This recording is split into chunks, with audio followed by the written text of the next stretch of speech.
is going on, gents?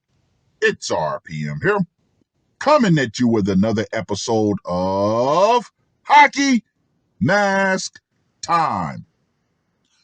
Now, before I get started, let us bow our heads and recite the HMT motto, shall we? A man can only take so much disrespect before he finally decides today's the day. Now, this article was sent to me by the appropriately named Heed My Warning. And women, you really should heed my warning in the form of HMT videos, because at any point in time, you can push the man that you're with to put the mask on once you become the bane of his existence. This article was published on the 11th of February. Boyfriend hacked off girlfriend's head over quote-unquote threat to his masculinity, officials say. Yes, gentlemen, stand by for the use of certain buzzwords and the emergence of a true white knight lawyer. A Pennsylvania man decapitated his girlfriend with a machete at their home in suburban Philadelphia, then sawed her body into pieces in response to what he felt was a quote-unquote threat to his masculinity. Delaware County District Attorney Jack the White Knight Stahlsteimer said Friday. Nicholas Peter Scaria, 32, was arrested early this morning and charged with 2 counts of murder, abuse of a corpse, and possession of a quote-unquote instrument of crime, according to court records. Now, why would they be charging him with 2 counts of murder? Something is quite amiss. Overcharging anyone. Police responded to the Willow Apartments in Clifton Heights following a report of domestic violence from a neighbor who called 911 at 4:41 a.m., saying they woke up to loud screams coming from the neighboring apartment. The neighbor, who is not identified by name or gender in a Clifton Heights Police Department incident report, said it suddenly became quiet and that they heard, quote-unquote, sawing-like sounds and the gathering or shifting of plastic materials. Now, let me just go ahead and say this right here. Woo! One of the officers saw a light on in a first-floor apartment and walked around back, where he peered through the bedroom window and spotted Scaria sitting on the bed, quote-unquote, cutting or sawing a female victim's left leg with a machete, states the report, which was first obtained by Fox 29. The corpse had been beheaded and was lying on the floor.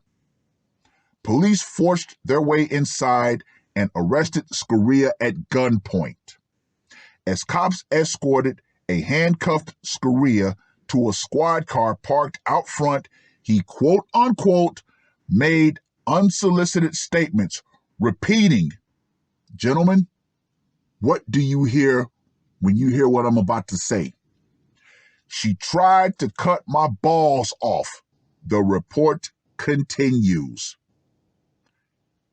What I heard was crystal clear psychological and mental abuse inflicted on him. Now, mind you, when you go back to what the White Knight attorney says, it all makes sense in my mind. And you have to add to the fact that this was not the first argument that they got into. Oh no, this was not their first rodeo.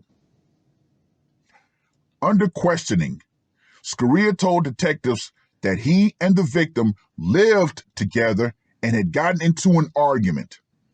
Scaria and the unnamed woman, who has not yet been publicly identified pending family notification, lived together. But Scaria said he considered the relationship over according to the report.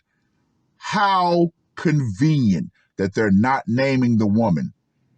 Now, mind you, if Mr. Scaria said he considered the relationship over, what do you think that argument could have possibly been about? Yeah, him telling her essentially, get the fuck out. The defendant stated that during the argument, he knocked the victim unconscious after repeatedly striking her in the head and face areas. It concludes, the defendant admitted he attempted to get rid of the evidence by dismembering various parts of the victim's body. Scaria served 58 days in county jail on a burglary charge in 2011, according to court reports. Yes. Let's go ahead and further, disparage the man's name by bringing up an old yet unrelated charge. Now, this is the White Knight speaking. Quote, unquote, this morning's horrific murder is a sad reminder of the threat that many women face on a daily basis, the White Knight Stahlsteimer said.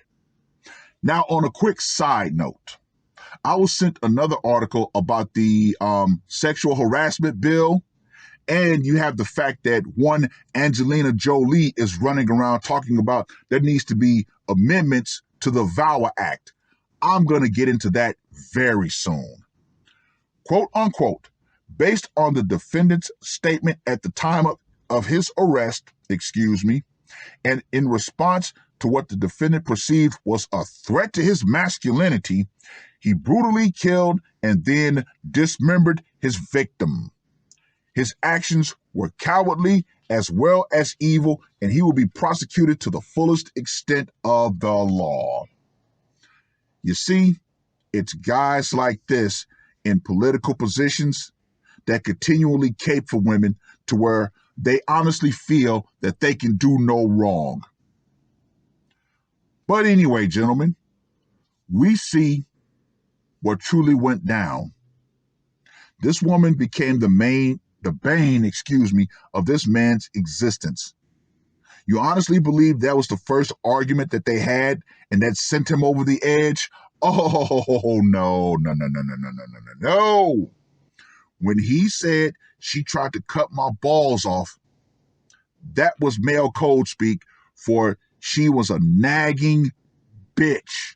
She was emasculating, she was domineering, and I finally had enough. Anyway, let's get to that scorecard, shall we? For location, it went down in the home. Gotta go with a 10. Method of execution. He decided to give her the machete of mayhem. Gotta go with a 10 on that one. Psychological impact. I'm going to give this one a 5. And the brutality factor. Come on now. A machete? The machete of mayhem? Oh, yeah. I'm going to go with a 15 on this one. You know that's not a good way to go. That's not instant. So, yeah, he hacked her out of his life. So, Mr. Scaria gets a score of 40. Gentlemen, here we are, yet again. Another man who finally got pushed over the edge and took matters into his own hands. Now, I was sent another article about a guy in Iran who ended up beheading his wife. The only reason why I did not cover that one was because of the age of the victim. But that just goes to show you Men around the world have had enough. Not every man is going to react in the way that society wants us to act, which is to, bend over, cower, beg for forgiveness. Oh, no, no, no, no, no, no, no, no, no. The overwhelming majority of men will simply turn around and start walking. Yes, that right there would be the best thing to do. However, there's always going to remain that percentage of men that was small. However, it is ever increasing. The percentage of men who decide, you know what, I'm going to take matters into my own hands and I'm going to put the mask on. Remember, women, remember that veil of protection that you think you have, it's false. The only thing that's keeping a lot of women still breathing oxygen today is male restraint.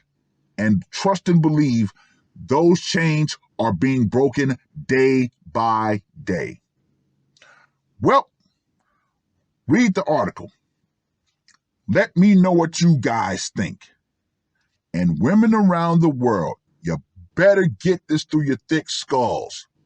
The power will eventually go out. Feminism and all of your quote unquote fake veils of protection will go out right along with it. Because I'm going to reiterate this. The only thing keeping a lot of you women still drawing breath on this earth is the fact that the man that you're with constantly restrains himself. However, once that restraint is gone and you become the bane of his existence, guess what? He might just decide today's the day. And ladies, that will be the last day that you draw breath on this earth. It is what it is. That's all I got to say for this one. RPM, I am out. Murder on my mind, yeah. Losing all my hope, yeah. I'ma do the crime, yeah.